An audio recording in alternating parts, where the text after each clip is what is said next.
जो लोग बहुत कम पैसे में बहुत ज़्यादा रिटर्न कमाना चाहते हैं, यह वीडियो उनके लिए नहीं है।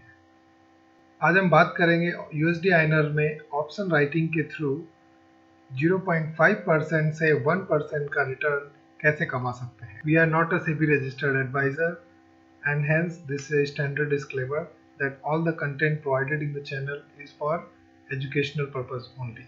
ऑप्शन राइटिंग जिन लोगों को नहीं पता है उन्हें पहले ऑप्शन राइटिंग के बारे में थोड़ा सीखना चाहिए। यूएसडी आईएनआर में ही हम क्यों ट्रेडिंग करें, हम निफ्टी और बैंक निफ्टी में ऐसा क्यों नहीं कर सकते? जी हाँ, आप बिल्कुल कर सकते हैं। आप निफ्टी और बैंक निफ्टी में भी इस तरह का सेटअप के थ्रू 0.5 से 1% या इससे ज़्यादा भी रिटर्न डेली बेसिस पे कमा सकते हैं। लेकिन मेरा मानना है जो लोग कंजर्वेटिव तरीके से कम रिस्क में और कम पैसे के साथ में ट्रेडिंग करना चाहते हैं, उनके लिए यूएसडी आईएनआर में ऑप्शन सेलिंग या जिसको हम ऑप्शन राइटिंग बोलते हैं, वो सबसे बेस्ट है। इसके 2-3 कारण हैं। यूएसडी आईएनआर की वॉलेटिलिटी बहुत ही कम होती है। निफ्टी और बैंक निफ्टी की वॉलेटिलिटी यूएसडी आईएनआर के कंपैरिजन में 3 से 4 गुना ज़्यादा होती है। कम वॉलेटिलिटी होने के कारण यूएसडी आईएनआर बहुत ही नैरो रेंज में मूवमेंट करता है। यूएसडी आईएनआर में ज़्यादातर बड़े मूवमेंट हमें ओवरनाइट देखने को मिलते हैं कि आज किसी लेवल पे क्लोज होता है, नेक्स्ट डे वो गैप अप या गैप डाउन हो सकता है, बट दिन भर में हमें इसके अंदर मूवमेंट बहुत ही रेंज में दिखता है। यूएसडी आईएनआर में अगर एक साइड कोई मूवमेंट कंटिन्यूअस रहता है तो रिजर्व बैंक ऑफ इंडिया उसको इंटरवेन करके कंसोलिडेट करती है। रिजर्व बैंक ऑफ इंडिया ऐसा क्यों करती है? क्योंकि करेंसी किसी भी देश की इकोनॉमी के लिए बेस है। इसके लिए करेंसी का स्टेबल होना हर एक कंट्री के लिए बहुत आवश्यक है। यह हमारा ऐप स्टॉक्स का अकाउंट है। हम लोग इसमें निफ्टी के चार्ट को डेली बेसिस पे देखेंगे। यहाँ पे 17 जून 2022 इस लास्ट ट्रेडिंग डे का ये चार्ट है। इसको हम देख सकते हैं कि 9:15 से लेकर के क्लोजिंग तक इसमें दिन भर में कितनी ज़्यादा वॉलेटिलिटी रही है। हम लास्ट डे इससे पहले क्या था वो भी देख सकते हैं। ये देखिए, निफ्टी एक रेंज में बहुत कम दिनों में आपको देखने को मिलेगा। जैसे हम और पीछे जाते हैं, this is also not a narrow range move. हम लोग यहाँ पे सुबह से शाम तक के मूवमेंट की बात कर रहे हैं। हम कोई इंट्राडे पोजीशन नहीं रखेंगे इस स्ट्रेटजी में, इसलिए हम कोई इंट्राडे पोजीशन की बात नहीं कर रहे हैं। ये एक दिन है जिस दिन निफ्टी एक रेंज में था और हम इसको भी एक रेंज में ही मान सकते हैं। सी, यहाँ पे कितना ज्यादा वोलेटाइल मूव है। सेम उसी तरह से ह्यूज मूवमेंट।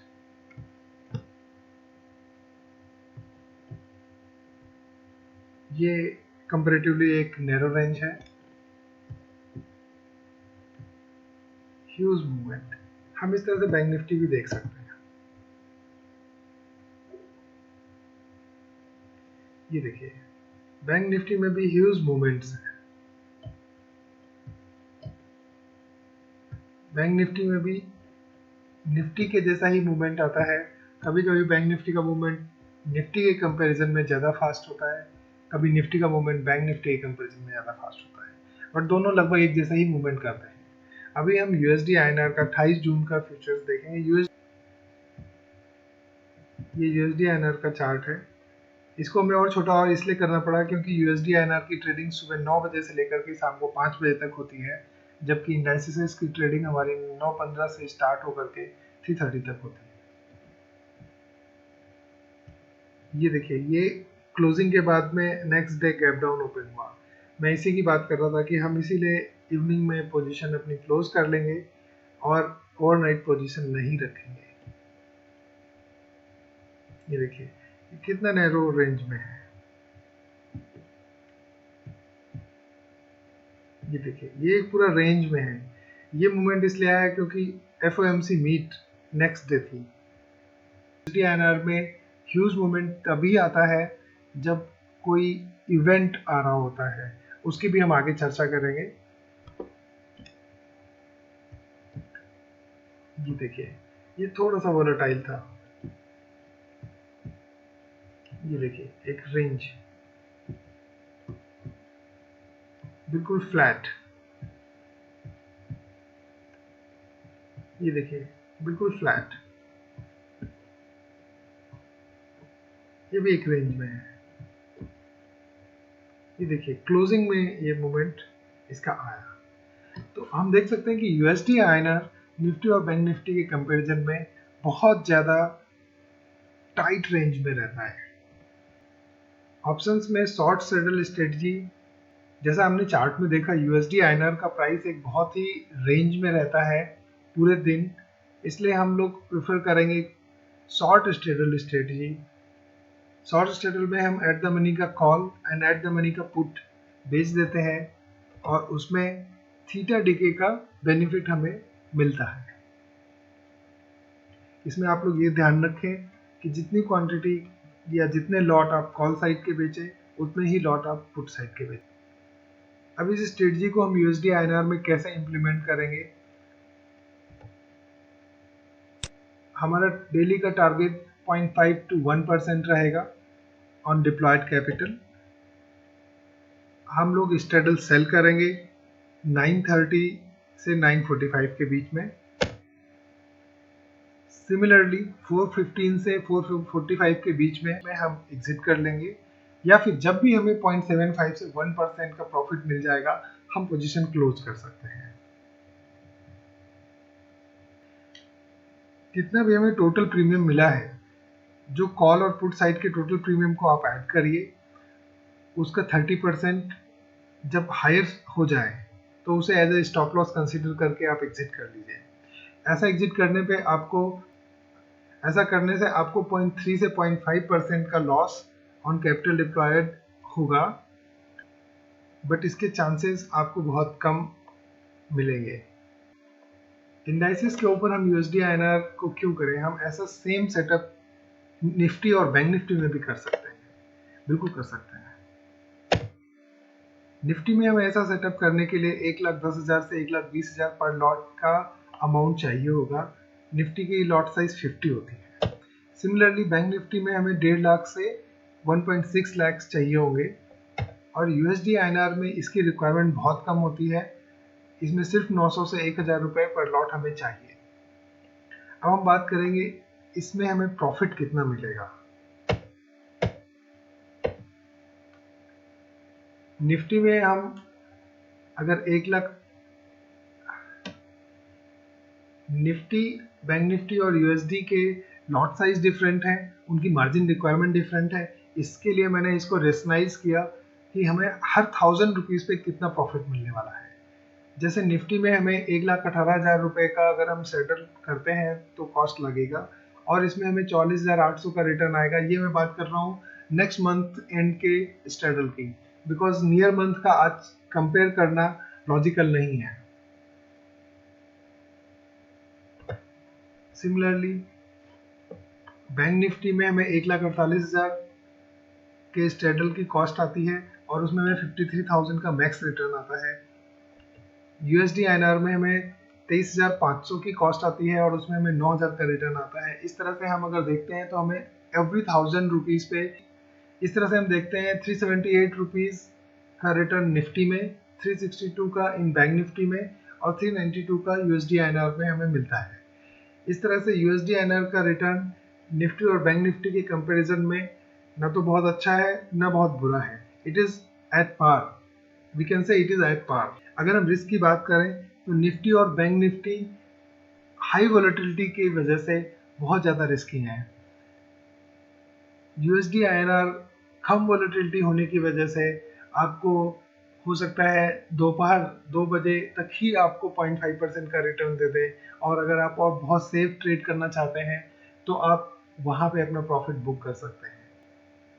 मैं एक चीज़ और बताना चाहता हूँ, हम जो भी स्ट्रेडल बनाएंगे, हम करंट वीक की एक्सपायरी का स्ट्रेडल हम जो भी स्ट्रेडल में ट्रेड करेंगे, हम करंट वीक की एक्सपायरी में ट्रेड करेंगे।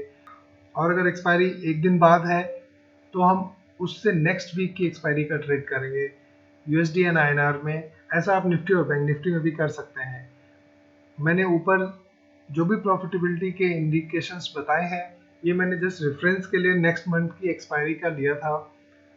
इसको मैं आपको, हम ऑप्शन ऑप्स्ट्रा पे जाते हैं।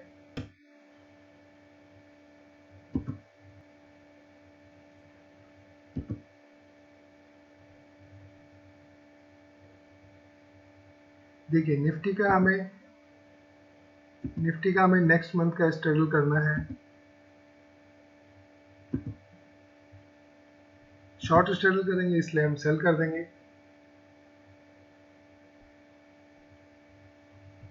ये देखिए 1,18,782 का मार्जिन रिक्वायरमेंट है। मैक्सिमम प्रॉफिट है आपका 44,800।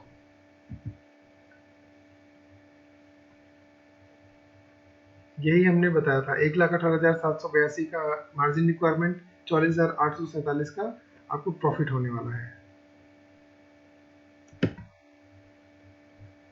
हम यही चीज बैंक निफ्टी में भी चेक कर सकते हैं।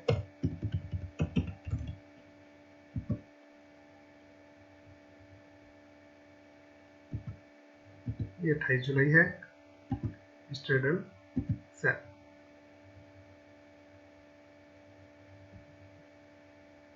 देखिए 1,48,514 का मार्जिन रिक्वायरमेंट है। मैक्सिमम प्रॉफिट है 53,648, 53,647, 148,514, जैसा यहाँ पे हम देख सकते हैं। यूएसडी आईएनआर का हमारे पास कुछ इस तरह का टूल नहीं अवेलेबल है आज, इसलिए हम यूएसडी आईएनआर के मार्जिन चेक करेंगे और फिर उसकी प्रॉफिटेबिलिटी चेक करेंगे।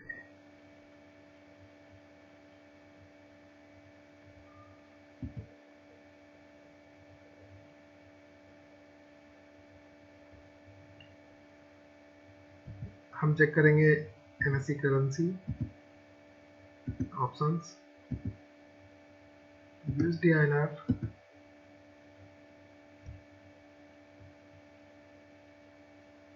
22 जुलाई,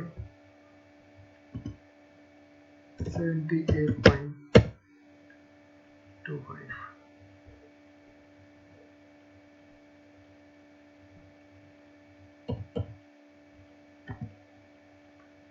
call sell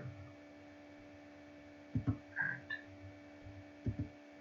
put at.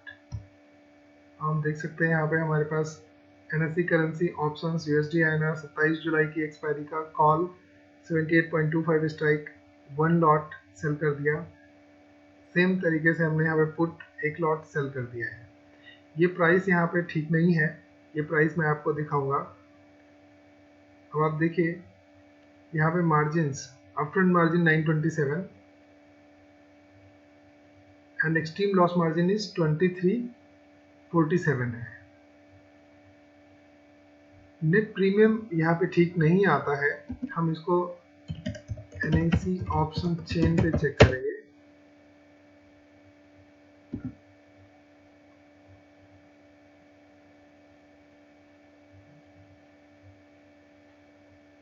Currency,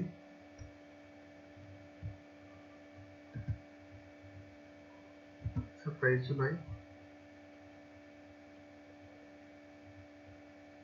हाँ हम यहाँ पे देखेंगे 78.25 का प्रीमियम 0.5125 है।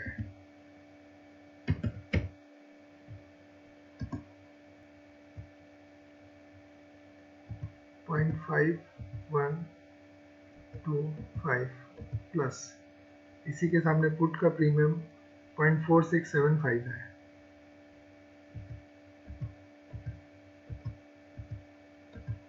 तो 0.98 आता है। इसको हम 1000 से मल्टीप्लाई करेंगे, बिकॉज लॉट से 1000 है तो 9800 आएगा। हमने यहाँ पे 9200 लिया हुआ है, because 0.51 it is showing last traded price, but bid and ask if you say अगर आपको खरीदना है तो आपको एक कम पैसे वाले में अगर आपको खरीदना है तो आपको ज़्यादा पैसे देने पड़ेंगे, अगर बेचना है तो एक कम पैसे देने पड़ेंगे। मार्केट क्लोज हो चुका है इसलिए ज़्यादा डिफरेंस दिख रहा है, लेकिन हम इसको कैलकुलेशन के लिए कंसिडर कर सकते हैं। 0.5075 प्लस यहाँ पे जो कम है वो आप बेचेंगे तो आपको उतने पे ही बेचना पड़ेगा, खरीदेंगे तो ज़्यादा पैसे देने हैं, तो यहाँ 0.4150 तो हमारा 0.9225 आता है। 10 लॉट्स के लिए 10,000 से मल्टीप्लाई करेंगे तो ये 9,225 आएगा। अब इसका हम मार्जिन कैलकुलेट करेंगे।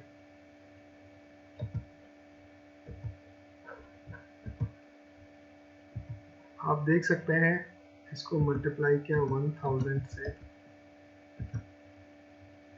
ये जो 480 है नेट मार्जिन, नेट प्रीमियम, वो हमें 922 मिलेगा कम से कम, और हमारा अप फ्रंट मार्जिन लगा 927,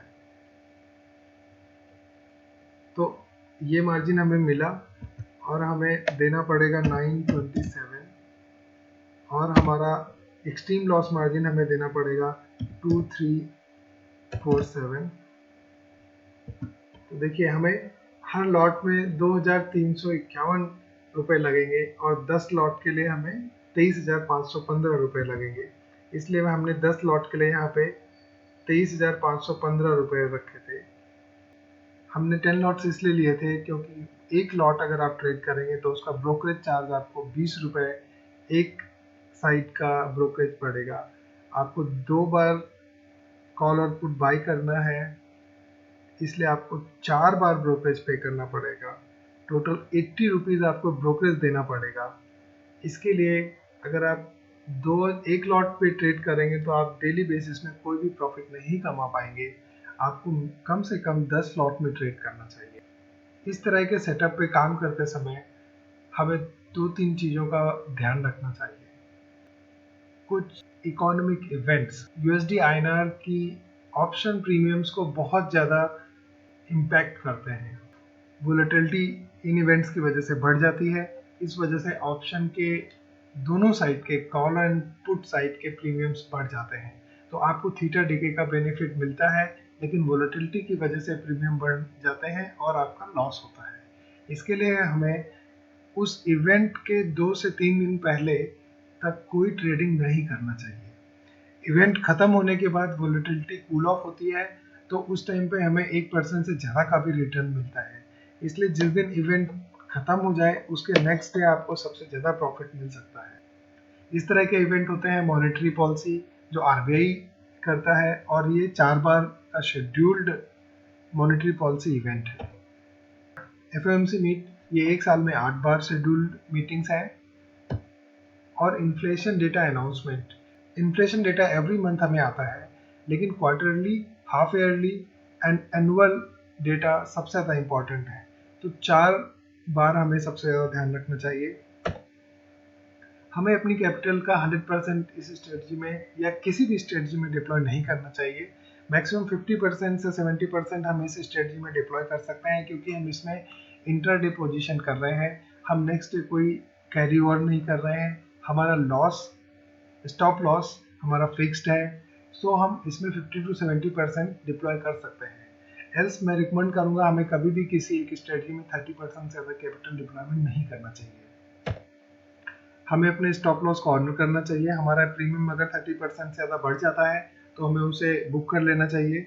हमें बिल्कुल नहीं सोचना चाहिए कि ये वापस उस प्रॉफिट पे आ जाएगा शाम तक, हम उससे ज़्यादा लॉस इनकर कर सकते हैं अगर हम ऐसा नहीं करेंगे। Last but not the least, हमें अपना ट्रेडिंग जर्नल बनाना चाहिए और उसे मेंटेन करते रहना चाहिए। हमारी जब लॉस होता है हमें, तो हमें उसका रीज़न लिखना चाहिए कि ये हमारे स्टॉप लॉस ना फॉलो करने की गलती की वजह से हुआ, या हमने कोई इवेंट के टाइम पे ट्रेडिंग किया तब ऐसा रहा। अगर हमको लॉस नहीं होता है तो भी हमें अपने एक्सपीरियंस लिखने चाहिए, जिस दिन हमें एक्स्ट्रा ऑर्डिनरी या कुछ अनयूजुअल प्रॉफिट हुआ या प्रॉफिट नहीं हुआ। Thank you for watching. आपको अगर वीडियो अच्छा लगा तो प्लीज़ सब्सक्राइब करें हमारे चैनल को Money Gardener. Happy learning and keep earning with Money Gardener. Bye bye.